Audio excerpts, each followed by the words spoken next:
première des choses à faire, c'est de se renseigner sur la réputation du site, et pour ça, de diversifier les sources avec lesquelles il va se renseigner, que ce soit sur Internet, avec un moteur de recherche, ou même par le bouche à oreille.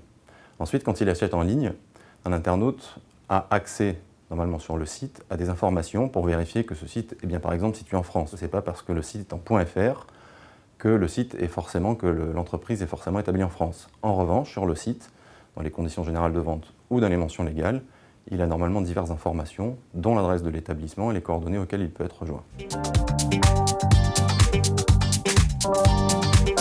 Au moment de passer commande, il y a forcément une première étape qui récapitule la nature et le montant de la commande, et un deuxième clic qui permet de la valider. Au moment où vous allez procéder au paiement, il faut vérifier que la page sur laquelle vous le faites est une page sécurisée, c'est-à-dire qu'elle commence par l'adresse HTTPS pour Secure. Vous pouvez aussi utiliser des cartes de paiement virtuelles qui sont un moyen aussi de sécuriser votre achat. La livraison doit se faire dans un délai raisonnable. Normalement, elle est convenue au moment du contrat, c'est-à-dire au moment où vous faites votre achat, il y a une date de livraison qui est prévue.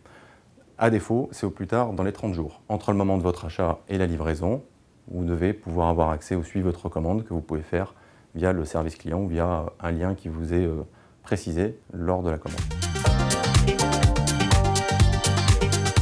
Quand vous passez commande, l'existence ou non du délai de rétractation doit être précisée. À défaut, vous avez donc un délai de rétractation de 14 jours qui court à partir du lendemain de la livraison de la commande.